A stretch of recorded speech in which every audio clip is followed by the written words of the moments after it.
Okay, here we are with these 20 random photos and some thoughts to go with them. I've done these kind of videos before, but I have moved my photos that I've already used into a folder so that hopefully I won't be showing you the same photos you've already seen. And usually I can, I have other thoughts that go along with these photos besides just showing you the photos too. But I like to start with this cold light. Some of you guys might have seen a cold light on a vehicle. Some of the newer vehicles have got them, which was a strange thing. They disappeared from cars for a long time. Back in the 1960s, a lot of the vehicles, and even in the early 70s, there were vehicles, domestic vehicles like Fords and Dodges and stuff, Chryslers. I don't know if I've ever seen one on a Chevy. I could be wrong, but they would have a green or a blue light on the dash that would have words on it. Now, it seems to me like in recent history they don't put words as much as they do ISO symbols, kind of like this one here, and somebody made fun of this thing right here. This here looks just like the hot light, only it's a cold light and it's blue. And I think this was on a Honda, I'm not sure, but some of you guys may have seen these. And basically they're just telling you when the engine is not yet warm. I would crank up my old black 67 New Yorker, as I remember it had one of those, and the light would come on green and it would stay on until the engine warmed up to normal operating temperature, and then it would go off. Now if you had an engine that was running too cold all the time because the thermostat was stuck open or something like that, the cold light would stay on instead of going off, and it would alert you to the fact that there was a problem. But I thought it was very interesting that for decades, from the early 70s until fairly recently, these cold lights disappeared, but now they've got a warning light on some of your Asian vehicles. Now, if you know of any other cold lights, let me know. But I took this picture on some brand of Honda that we were working on at the school over there. Now, as soon as I saw that, I thought it was really cool that they'd kind of gone back to the cold lights. But anyway. This right here, I bought an oil and a filter at Walmart, Motorcraft, for my Explorer, and I ran it over to the tire store. I can change the oil myself, but I don't like laying in the driveway and getting, there's going to be some splatter and some oil, all that kind of thing. I just take it over to the tire store and let them change it for me, because the guy that I grew up with runs the tire store anyway. And so he was changing oil. When he opened the box, here we have a filter with no gasket on it. Now, I would probably say that somebody may have taken the gasket off of this filter because somebody needed one or something. I don't know. Or maybe the people who made it just didn't put a gasket on there. This wasn't really a deal breaker because we went ahead and took the gasket off the old filter and put it on there. But have you ever noticed how sometimes somebody may put an oil filter on by hand? I've done it myself.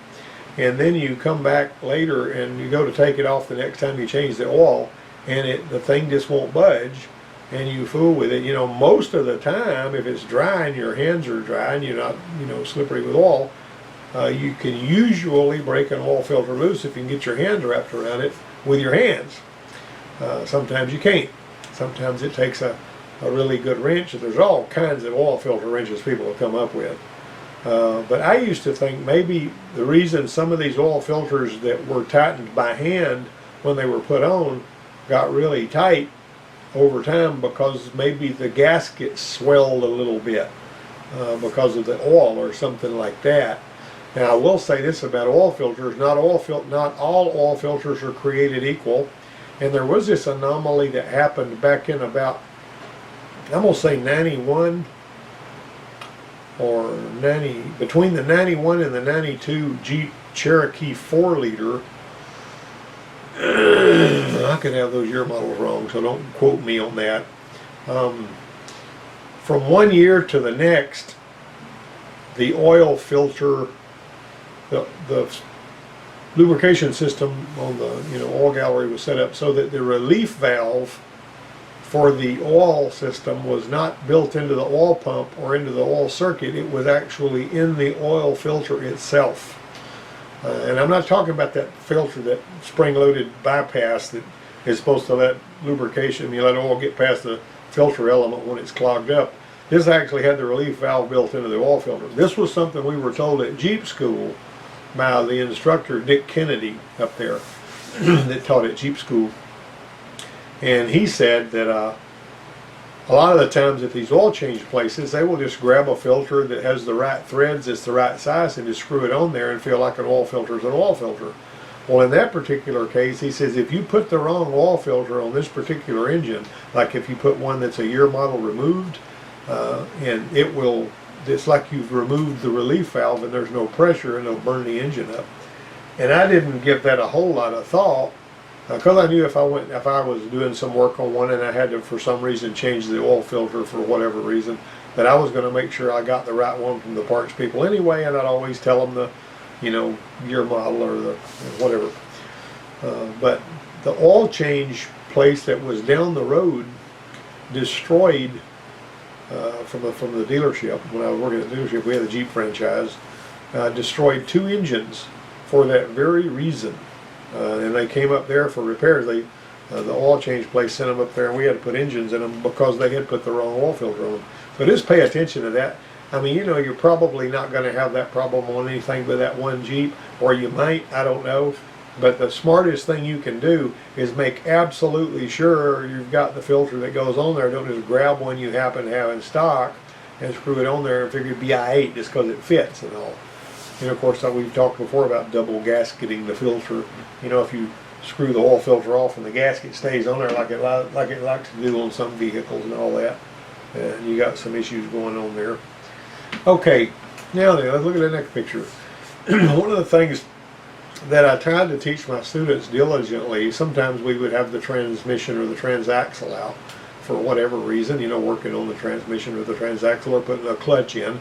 And putting a clutch in, you don't typically pull the flywheel when you're putting the clutch in, but I like to pull the flywheel off, even if I'm putting a clutch in there, and make sure that the rear main seal is not leaking, because you can save yourself some trouble. Another time too, if you pull an automatic transmission out in the torque converter, if you're just letting it hang in there in the pump, if that seal is old and hard, it may have been sealed to the point that it wasn't leaking until you let the torque converter sag when it wasn't supported by the button in the front. And it can create a transmission fluid leak at the front seal, at the torque converter seal. People call that a front pump seal because eons ago automatic transmissions used to have a front pump and a rear pump. But nowadays it's basically a torque converter seal. And it doesn't cost very much and all that hard to put it in there. So whenever you've got the transmission out for some other reason, like you're replacing a freeze plug on the back of the block or something, it's just really smart to go ahead and jerk the torque converter out of there and pop a seal in there, especially if this thing is a high mileage vehicle that, like a Chevy pickup that's got a lot of miles on it or something. You can save yourself a comeback, because if it comes back and the customer says, hey, I didn't have a transmission leak before you did this, but now it's dripping fluid everywhere, and you're the only one that's worked on it, so just go ahead and check the rear main seal and check the torque converter seal. You might remember a few weeks ago I talked about that Nissan that actually had broke the flywheel, and it had spun so bad, that had burned out that little bushing in the end of the crankshaft. Well, that thing got hot enough on that one to where it made the seal really, really, really hard and created a bad leak too. So that's really important that you remember to look at that. When you've got everything out of the way anyway, have a look at the freeze plugs, see how they look. When you can get to them, that's the time you need to replace them, not when somebody comes back and says it wasn't like that before or whatever. Okay, on this one right here, this is a legitimate upsell. Now some of you guys might have seen these. This is a real horror story. I actually, this woman that I have known ever since she was born, basically, although she's got 4 daughters now, she lives in a town out in Texas, and she contacted me, and she told me that her vehicle, which was an '07 model vehicle, it was a Jeep Wrangler, needed an engine, and it had one of those old V6s in it, that just had a timing chain of the block and all. I think it was a 3.8 or whatever. But anyhow, she says it's making a noise. So it basically, and I got on my one of these Facebook pages I'm a member of, And I said, hey, you got anybody in this town, you know, go look at this for me. So this guy sent me his information, and she got a hold of him, made an appointment. He went over there, and he got her, got it started up. He sent me videos of what he saw. It was knocking on cylinder number 5, and it was one of those classic situations where whoever it was that was driving it, and I think this thing belonged to her son-in-law or somebody, and she was just trying to help him out. But she said that, I mean, the guy that was looking at it sent me a picture, and he says this thing is a quart over full on really clean oil, so that it's obvious that somebody ran it low on oil. The engine started knocking. They added a whole bunch of oil, hoping it would stop knocking, and it didn't. And so he says, there is a shop that I really trust. It's a family-owned shop. I'm going to send her to them. You know, I'm going to let them give her an estimate on putting an engine in it. So it'll probably be, you know, $4,000 or $5,000, something like that. And she was prepared to pay that. Well, whenever she went to this shop over there, or actually had the shop do her an estimate on it, I don't know if they towed it to their shop or whatever, but one way or another, she sent me a PDF of the estimate, and these people wanted to redo the brakes for $500, and this is just the rear brakes, and the whole, everything that you could possibly imagine that you could cram onto an estimate for that particular vehicle, they crammed it on there.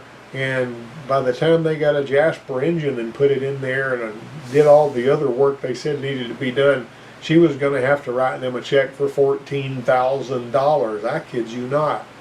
And so I contacted the guy that had sent her over there, and he was so angry about that he says, I usually just do mobile work, but just because I'm so ticked off with these people that have made me look like a fool, he said, I'm going to take her vehicle to my house and I'm going to put the engine in it for her myself. And I thought that was an interesting set of circumstances. This was only a couple of weeks ago.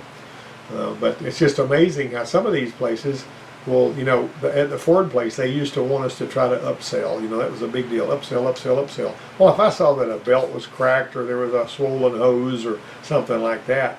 But I mean, if you really want to dig, you can find all kinds of stuff wrong. And I explained to the service manager one time, I says, if every time somebody brings a vehicle in here, they get handed an estimate for $500 or $600 worth of extra work that they didn't count on when they brought it in, or that had nothing to do with what they brought it in for, you're going to start running people off. I mean, this is not going to be a good plan. And so, but you know, there's legitimate upsells, and then there's upsells that aren't legitimate. This is a legitimate upsell. This is the same vehicle, and that battery, when you see a battery cable that looks like that one right there, you got a connection here that's got liable to give trouble. This right here, whatever it's feeding, is liable to give trouble, and then you got that down there. And so basically what we did was we ran that wire right there all the way in here and soldered it in with that and heat shrinked it and little solder on battery terminals. And this is kind of the way that I do that. I'd put that battery kernel in the vise, or I would take the battery completely out and get it completely out of the way, so I was working over the battery tray, right? Of course, you get your plastic liner out of the battery tray or whatever. And I would take, strip the wire and stick it in there so I know it was going to go in there the right way. And then I would pull that out, and with this, actually holding it with a pair of vice grips, and this one I put it in the vise for this picture, I would heat this up with a bottle torch from the side and have some rosin core solder. Don't use acid core solder for any wiring issues. That's for soldering, for fixing radiators and crap. But if you've got a brass radiator, not a plastic one anyway. And I keep sticking solder in there, heating it up until it fills all the way up, and that puddle of rosin is sitting there, and it'll usually bubbling or burning or on fire. And then I move my torch and I take this cable here and I shove it down in there, and that capillary attraction, it will heat that battery terminal up, and it will go in there and it will fill up every last little gap. And you got you a really good, put some heat shrink tubing on that, just like you saw on that thing right there. That's how we did this one. See, and that way, and actually these solder on terminals are not lead, they're brass. And so you've basically got a slightly better terminal. Now granted, lead is a slightly better conductor than brass, but not enough to where it matters, and this will last a long time. Also, you might notice that this little nut that's got that little shoulder on it, the shoulder goes toward the battery terminal, not away from it. People love to put those shoulders on there the wrong way. I've actually got a video on my YouTube channel that's got lots and lots and lots of views. I don't remember how many. It's got a zillion views about the right way to replace a battery terminal, and I actually demonstrate this procedure for you.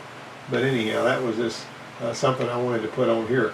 The importance of doing a spark check the right way. There are spark testers like this. You know, this one's adjustable, where you can make it jump, you know, farther or whatever.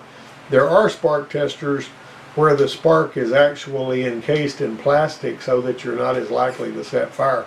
I used to tell my students, if you've got a no start and you're going to check spark and fuel pressure, the dumbest thing you can do is check fuel pressure first and then check spark, because if you're checking fuel pressure and you've spilled a little fuel putting your gauge on there, you're going to set fire to the engine with that.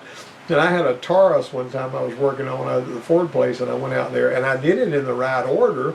I checked, I checked my spark first. I put it back on there, and then I checked the fuel pressure. And of course, when I'm putting the fuel pressure gauge on there, some fuel ran down in there. Some sprayed and ran down in there amongst the distributor area. And so when the next time, at some point, I was using a screwdriver on the solenoid or something, but there was a spark that jumped out of the distributor somehow, just totally surprised me, and it set fire to that gasoline that was under the distributor, and I blew it out, and it came back. You know how it does. I blew it out, and it came back. I blew it out, and it came back. I blew myself out of wind, and I couldn't just walk away and go get a fire extinguisher, because it was probably, 200 feet to the shop, and the car would burn all the way to the rims. So the only choice I had was to keep blowing the darn thing out, because I was, out there checking it on service a lot. And I would blow, help somebody. And nobody heard me. And finally I blew it out 10 times or something, and it didn't catch back on fire. But that was scary as all get out. Anytime you have something like that going on, whenever you know that it's do or die right now. But another thing, I trained a guy that went to work at the Nissan dealer. And I had said, now if you're checking spark and it only jumps about 1/4 of an inch, but it won't jump any farther than that, and it's orange and not, not blue and hot and popping, then you're going to have a coil issue typically, and that'll be if you've got a no start. And I've seen really good mechanics get beat up because they only let the spark jump 1/4 of an inch, and that's why the old books used to say, let it jump 1/4 of an inch, and if it's jump 1/4 inch, you got spark. And I've seen people work and work and work and work. A guy that was working at the city shop, that was a pretty doggone good mechanic, he sent a pickup over there that he couldn't get started because he said, I've checked spark, I've checked all this other stuff. Well, he wasn't letting the spark jump about that far. Well, whenever I was checking spark, I'd grab that thing and I would spin it over while it was sparking. I would see how far it would stretch. And it ought to stretch about 1 inch and scare the living daylights out of you. Pop, pop, pop, pop, pop, this little loud thing. And so, I was basically always saying it. Now, some other people will actually take these spark testers and they'll use them to test these cop coils. And if you dial that thing out to where it'll jump a pretty good ways like that, and you're checking your cop coils one at a time just to see, you'll find a cop coil. If you got one that's just skipping every now and then, sometimes you'll find a cop coil that will not jump all the way. In other words, you keep it locked in on the same setting. Check every cop coil like that. If you were going to be a smart aleck, you could put 8 spark testers on there, all set exactly the same way. If it was a V8 and it was cop coils on a Ford, and you could spin that thing over and let those things all pop while you were watching, and the one that didn't pop would be the one that was a weak coil. Of course, those cop coils on Fords will sometimes do crazy stuff that will cause RFI, that will cause other systems on the car to go wacky too, and I've seen that a few times. And sometimes you just got to disable every coil one at a time until whatever symptom you're talking about goes away. I mean, it's just really crazy. You could scope it and usually see something crazy going on. But all right, let's move on. That's just a little random picture there. Now, whenever I see one like this, if I've got one that a cylinder that's skipping, and I pull a plug out of there like this, what might cause this? Well, it can be as simple as a bad spark plug, or it can. Now, typically, if it's soaked like this, and this one here is kind of just soaked with an oil and fuel mix, but if it's soaked like this, typically what that means is it's either like this because it's not firing, or it stopped firing because something caused the plug to get this way. Now if the spark plug is bad and it just quit firing because it started jumping on the inside instead of jumping across this gap here, then just a spark plug is all it'll take to fix it. However, if you take that spark plug right there, and let's say that you screw that spark plug back in there, and the brand new plug comes back out looking like that, you know, like maybe if it even starts firing for a while and then, you know, comes back like that, you got to look deeper and find out what's causing that. But initially, when I would see one like this, you know, I would check the compression, and occasionally you'll find something wrong, like, you know, some kind of a compression on oil. But if you've got one that's looking like this and there's a lot of steam coming out the pipe that smells like gasoline, you probably got a dripping injector or something like that. And a lot of the times if you look with a flashlight down in the spark plug hole, you may even see something dripping on the piston. And if it's gas, then you got an injector issue, but if it's coolant, you got a head gasket issue, and that kind of thing. But anytime you've got a spark plug that's wet like this for whatever reason, the spark is going to run on the wet, and it's not going to jump across the gap, and so it's not going to ignite the mix. Now, back in the day, I used to see cars where people would say, my Thunderbird won't start, and so basically I would find out that they had this situation where they were driving really short distances or not letting the car warm up, and or there was something wrong with the choke, like the choke would stay closed. And if I pull the plugs and every one of them looked like this, you could put all the plugs in there, and if you put all the plugs in there and it fired up, that's okay, but you better make doggone sure that choke was working right, or there's not some other problem, or it's going to be just like it was. In other words, they're going to find out that it doesn't start, and then they're going to be calling you back and say, hey, you need to look at this some more, I want it checked, and all that kind of thing. But one of the funny things to me, though, when I was when I first went to teach, I was, you know, I had some old trainer vehicles over. Well, I had a '97 Oldsmobile 88 that wasn't very old. It was, you know, whatnot. It was a car that had been donated by General Motors, and then I also had a '91 S10, and it had a distributor on it. And I said, all right, well, I'm going to set up some bugs for these guys to chase no starts and that kind of thing and rough running. And so I took that distributor cap off of that 91 model, and I sprayed water up in there just with a spray bottle. Just, this will get them, you know, they'll have a wet distributor cap. And so I sprayed that water up in that distributor cap. I'm telling you the honest truth here. I put that distributor cap on there, and that truck cranked and ran like a brand new truck. Now, if it's already hot and you get a little bit of moisture in the distributor and it condenses up under there, that's something different. And then I'd also heard people say, all my life growing up, they'd say, well, if you took a pencil and you drew a line from the center post in that distributor cap where the coil goes into one of the spark plug wire posts, it would cause all kinds of crazy problems. And so I got a pencil and I colored all around inside of a distributor cap trying to make something that would act like a carbon track, and that thing just ran so good.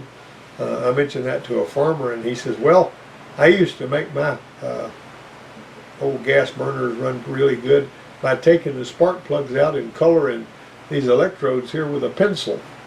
And you know, of course it wasn't when they were foul that he would do that. You know, if they were just kind of worn and rounded and he didn't want to have to go fool with putting any more plugs, he'd just color them with a pencil and it would run real smooth because that graphite's conductive. That's another reason, you know, they used to say the Russians were smarter than we were because we spent all this money coming up with a pen that would write upside down and they used a pencil. Well, that sounds like a funny joke and it makes our people sound stupid, but do you know how conductive graphite is? And when you write with a pencil, there's little particles of graphite that are going to float around in this weightless atmosphere, and if it gets over in some of your sensitive electronics, you're going to fry something or start a fire, and you could surely die because you were using a pencil in a space capsule. I mean, be real. Now this one here was one, you can see this happening here. This was only screwed in halfway. See the dirty threads? And you see this never made any contact. Now what's interesting to me is This is a kind of a hit and miss thing. Now everybody knows, if they know anything about spark plugs, that this bevel surface is supposed to carry the heat out of the spark plug. Now if it's not tightened all the way down, then its chances are the plug is going to run too hot. I've actually seen this happen on some vehicle that had an aluminum head, and the kid, instead of using a piece of hose to start the spark plug, which is what I always teach them, don't just throw the plug down in there and hope it'll be I-8 when you put the socket on. You're supposed to go down in there with a hole, put that thing in a piece of hose, start it with your fingers and let it go as far as you can with your fingers, and then put your ratchet on it and tighten it up and make sure it's got about 15 foot-pounds of torque. And but this one kid who was goofy as all get out, and he was one of these people that he didn't learn from his mistakes. He would make the same mistakes over and over and over, leaving clamps loose and just all kinds of stuff. I didn't know what I was going to do with him. There was a screw loose somewhere.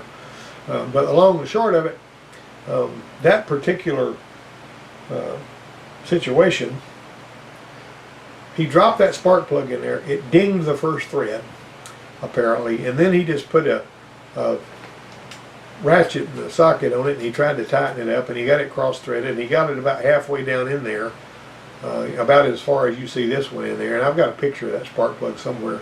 And the next day she came back with it skipping again, and that spark plug looked like somebody had put a acetylene torch on it, just melted it all up because it got too hot, because it wasn't all the way down so that the washer on that particular plug could conduct the heat out of the plug.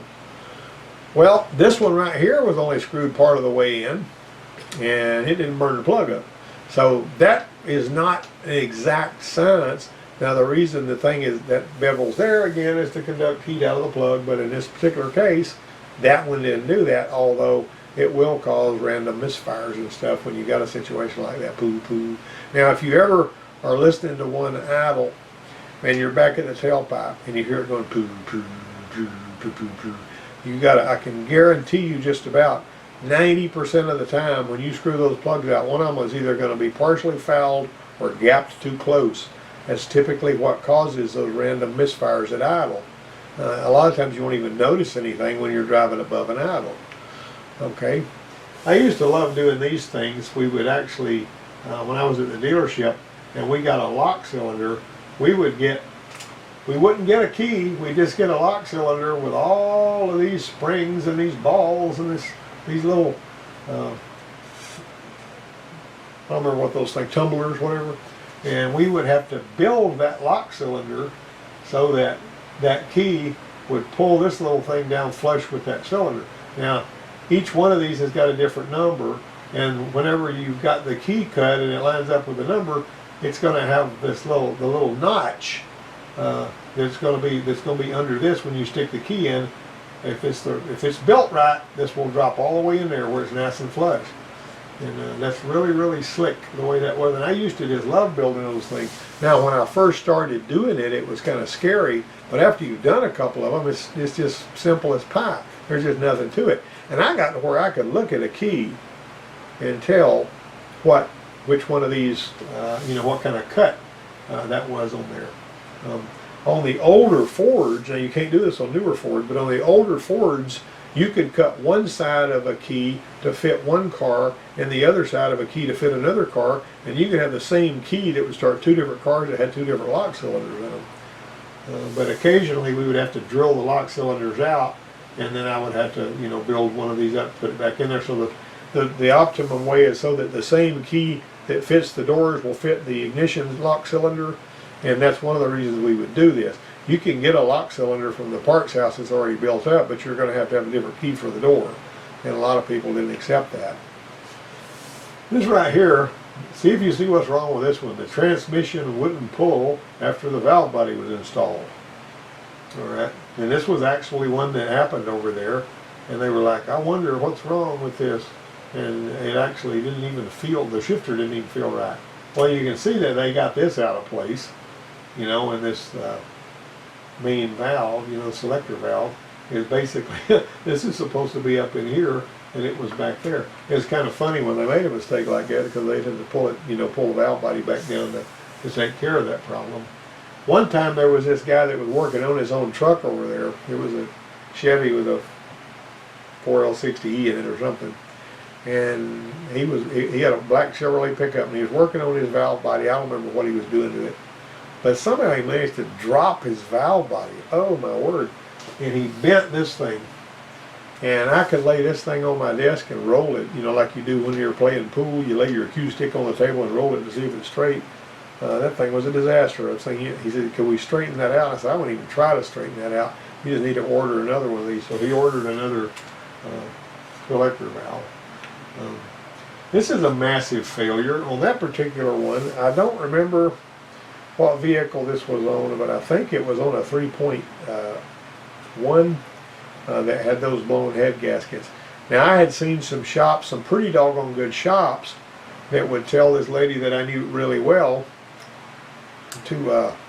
that she needed an engine when all she really needed was intake gaskets. She brought it over there to us, and you know, so we pulled the intake off, and it had a blown intake gasket. You know, of course, you had to do the best you can to clean all this crud out of the, you know, as much of it as you could out of the engine. You know, it is what it is. You're not going to be able to get it like brand new again anyway. That's kind of like when you let a cooling system get completely sludged up with rust and stuff like that. It's never going to be like brand new again, so you can just forget getting all of that out of there. Get as much out as you can, hope for the best, you know, but chances are it's never gonna be like a brand new vehicle again. It's like whenever you know, get a stain on a t-shirt, you know, you ain't never gonna have a pretty white t-shirt again. It's always gonna have a stain of some kind on it. But anyway, with this right here was water and oil mixed together, coolant and oil mixed together makes a dandy mess out of that. Now, if I'm not mistaken, I honestly believe that's a off of 3.1. I took that picture, but I don't remember what it was because we did so much work in there. Now this was Dex Cool in an Impala. This is another situation when I was talking about the coolant. This is the worst case of it. She would come over there and her car would be in a mess, and we took that off the first time, and we saw this, and we also saw a bunch of this crud on the cap. And so we dug all of this mess out of there that we could, and we flushed it out, and we put cooling system flush in it, and we warmed it up, and we ran clear water through it, you know, and oh man, it was just terrible. And then we'd put coolant back in it, and she would come back, and a bunch of that stuff that was in the block had broke loose, and it would come back up here and clog it up again. And I don't know, we flushed that cooling system 4 or 5 or 6 times and finally replaced the radiator, and more or less took care of her problem. My goodness, what a mess that was. But Dex Cool seemed to be terrible to do that. Now that Motorcraft Gold coolant, like what came in my pickup truck, that stuff right there lasts a long time, and it doesn't make a mess like this. And it's really good stuff. I actually have always, well, when I changed my coolant the first time in that truck, I used a coolant, a machine that replaces coolant. And the coolant that I was pushing out of it at 60,000 miles looked like the coolant that was put in. It was just beautiful and clean and yellow. But the other part of that was I found out that on that particular truck, and it's an '07 F-150 with a 4.2, it is not supposed to have the coolant changed until 100,000 miles or something. But I had changed it at 60 just because it was what I was accustomed to. I didn't even look at having the maintenance good, you know. And I also, that truck holds 7 quarts of oil, and I use Motorcraft synthetic blend and Motorcraft filters on that truck, and I change it every 3,000 miles. You know, my wife used to say when I was driving back and forth to the Ford place and then back and forth to the college that I would change my oil every 3 weeks, but that's not exactly true. I mean, I change it pretty regularly, but I wanted to make sure that that the engine's going to last as long as it can without wear. I ran into a guy one time that told me his timing chain broke on his 74 GMC truck. This was back about 1980. And I said, what in the Sam Hill, timing chain broke? I've never heard of that on a V8, you know, 350. And he said, yeah, bent all the valves, and it cost me $450 to get it fixed. And I said, my goodness. Just kept asking him questions. And he said that, and I says, well, how many miles did this truck have on it? He said, I don't know. I said, what do you mean, I don't know? He said, well, the speedometer broke at 385,000. I said, my word. So, and I kept asking him questions about it, and it turned out that since that truck was nearly brand new, it had been his truck, and he had changed the oil every 1,500 miles. Now, what a lot of people don't know is if you let a 5-quart crankcase get 1 quart low, the oil in that crankcase breaks down at 1,500 miles. That's what Ford taught us in engine school. So keep that in mind. If it's a 5-quart crankcase and it gets a quart low on oil and you run it that way, the oil begins to break down in half the time that it would if you had the 5 full quarts in there. All right, this one right here, why is my truck overheating? Now the cool thing about this is you may look at the front of the air conditioner condenser, looking in there behind the grill, and you may not see anything. But when you take that air conditioner condenser and you unbolt your brackets and all that hogwash, whatever you got to do, and you pull that thing away from the radiator, and you see a bunch of crap like this, you've got the answer for why the air conditioner quits working after it gets warm, why the engine's trying to overheat, and all that.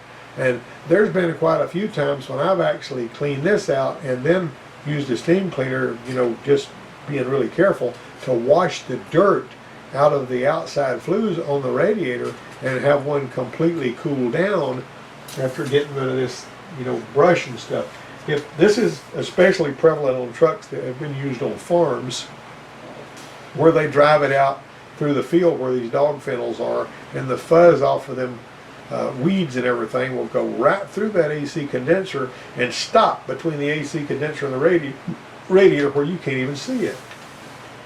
Always check the orifice tube. It's sometimes it's tempting just to pop a compressor on it and go ahead. But if you always need to check the orifice tube, you always need to change the accumulator. It's just the accumulators, I've talked about that before. This was an orifice tube we pulled off that was so clogged with crud and stuff. Sometimes you'll see bits and pieces from the Teflon seals in the compressor and the orifice tube. Sometimes, when you pull the orifice tube out of there, you may even see little balls of desiccant that have come out of the receiver dryer or something like that. I mean, not out of the receiver dryer, but out of the, if it's a receiver dryer, it won't have an orifice tube. If it's a receiver dryer, it'll have an expansion valve. But if the big old desiccant bag, usually if that thing comes apart, some of that's going to work its way into the compressor, and it may, the desiccant may get beat up into powder and eventually stop things up like this. Anyway, that was a really good picture that I took out in the bright sunlight. If you're trying to take a picture of something like this, get out in the sun with your phone or your camera and you'll get a lot better picture. Just one of them things. The first engine I ever rebuilt was in a truck like this one. It was a 61 Ford when I was working at the gas station in 1975. And I actually was ignorant enough about, I made a couple of mistakes that I never made again as long as I lived. When I was putting the, and whenever you're putting the, you put in there just putting we would actually put rod bearings, and we would, put rings and rod bearings. And we didn't measure anything. We just, threw a set of rings and bearings in there on faith, and usually it worked pretty good. But on this particular one, I noticed whenever I torqued one of the rod caps down, and I went to turn it to, get to the next one, when I torqued that rod cap down, suddenly the turning torque that it took to move that engine got really, really hard to move. And when I pulled that rod cap back off, I realized I had inadvertently put it on there backwards so that the tangs were on the opposite side instead of together. Duh. I mean, it's one of those mistakes that's pretty easy to make. I've actually had people that were really good at doing brake jobs, that had done a lot of brake jobs, students, and then suddenly, for some unexplained reason, after having done 30 or 40 brake jobs in the course of a semester, they would somehow manage to put the brake pads on with the metal toward the rotor. And these people, this was not people that were doing the first brake shop. I had gone behind them and checked brake job after brake job after brake job. Then all of a sudden this guy comes in with his brakes making a bunch of noise, and I look and they put the pad on there backwards, oh my word. And I would say, what were you thinking about? I don't know why I did that. That's what I'd have on that kind of thing. Of course, anybody that's never made a dumb mistake is basically just not being honest, because we've all made dumb mistakes at one time or another. But if we're smart, we'll rewind and we'll say, why did I make this mistake? How can I avoid making this mistake again? And that's basically what I did when I rebuilt the engine on that 61 Ford truck. This was a car show. The little church where I go is like 100 people or something like that. It's just a really small, church right here on the edge of town. And the pastor said, we're going to have a car show next Saturday. And I said, we're going to bring a car show to our little church. This is dumb. And so I had to drop my wife over to get her hair done. And it was one of those appointments that takes a couple of hours, for her to get everything done that she was getting done to her hair. And I said, I think I'll go over to the church and just see how that car show is turning out. And when I went over there, this was just one line of the cars. There was a lot of other cars out there too.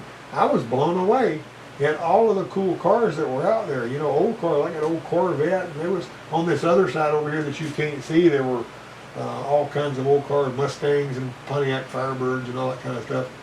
I was totally astonished. Over on this side, which was behind me, there was a bunch more cars. There was old pickup trucks and just incredibly interesting stuff. But people that have these classic cars love to go and show them off. Now, my next door neighbor, the guy that used to live over here, he bought one of those military ambulances, you know, that was a Jeep. And when the military would sell these things, they would cut them in half, you know, to try to keep people from using them. And he bought one that was cut in half, bought both sides of it, and he braced it up, welded it all back together, and fixed the wire harness and all that kind of stuff. And he restored this thing to where it looked just like it was supposed to. He took that thing to a car show that was similar to one of these, and he parked it out there.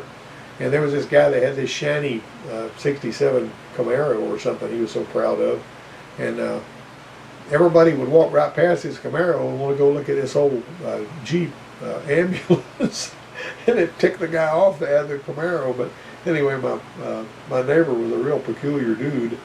And he also had a T-Bucket Roadster that was really cool. This is the brake light test stick.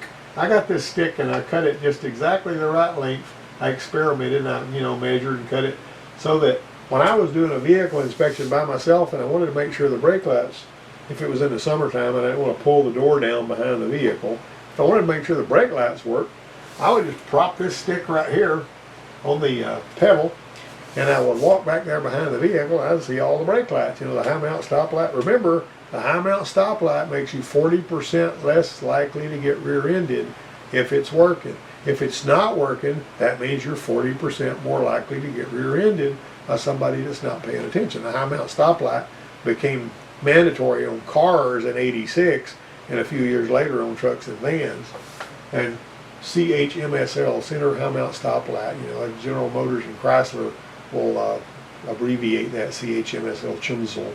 Incidentally, a word's not an acronym unless it's an abbreviation that spells a word. Remember that. So anyway, I put this brake light test stick and I kept it in a particular drawer in the toolbox. Furthermore, with the key switched on and that brake stick on there, I'm not talking about the engine running, but with the key switched on, you can actually reach in there and drop it in reverse, check your backup lights too, if you're doing a vehicle inspection. That stick is pretty darn handy, and that's why I put that label on it so somebody wouldn't throw it away. Now, pin fit is a big deal. Now, this right here was from an ABS sensor, but students had checked this so many times, cramming, you know, meter leads into it and all that. Just totally amazed me how I would tell them over and over and over again, don't spread the terminals because you make it where it won't connect when you plug it back in. You know, you have a situation where the terminal is like this, it's not even touching, even though the thing's plugged back in. I don't know how many times I would see students totally misunderstand or just ignore what I said, and they would take a voltmeter probe and they'd ram it down in the connector so that it was irredeemable. And it's always a good idea to make sure you got a good pin fit. Some of the mechanics that I know will buy these little kits that are got all the different pins in them for whatever vehicles you're working on, so you can check the pin fit.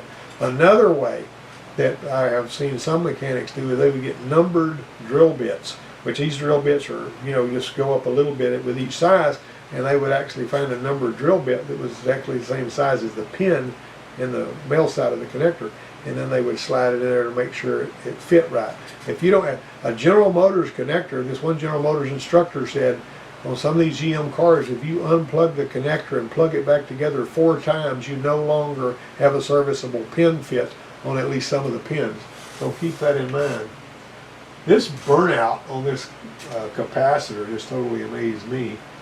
It shorted out internally. I don't even remember what I got this off of, but it was causing a problem and blowing a fuse, and this was kind of hidden because that thing was mounted the other way. But I noticed when we unhooked this, it didn't, I mean, when we took that bolt out and swung it around, and with this not touching anything, we wound up with a fuse that didn't blow. Once again, I don't even remember what that was on. That'd be a silly waste of time. This is a relative compression test using ACE misfire detective, which is a really pricey piece of software that comes with some, you know, pulse sensor and some other stuff. And what you're basically doing is measuring volts and amps and you're looking to see, and you've also got your probe on your number one cylinder, so it knows where cylinder number one is, and you've selected the vehicle you've got, so it knows the firing order and all that. You spin it over, and this one here had low compression on these two cylinders. You see, 1.6 psi is all it had, and it found these low cylinders doing this test, and it gives you this beautiful little graph, and then it gives you this bar graph along with it. Like I say, ACE misfire detective, there's a lot of stuff you can do with it. It'll also, with the pulse sensor on the exhaust, and you're hooked up to your number one wire with your inductive probe, it'll actually supposedly tell you which cylinder is misfiring, but you got to do several tests to conclusively prove that. And that's a $1,200 piece of software when I bought it. I don't know what it costs now. That's ACE Misfire Detective. All right. If your differential seal is leaking and you see a vent that looks like this, there's a pretty good reason that that vent that looks like that is why your differential seal is leaking. Sometimes if you clean that vent, screw it out of there, fix it where it'll rattle and air will pass through it, you may not even need to change the differential seal. It may stop leaking. But that is the end of the slideshow. I hope I haven't bored you to tears just rambling about this stuff, but I really appreciate you guys watching, and I will see you next time.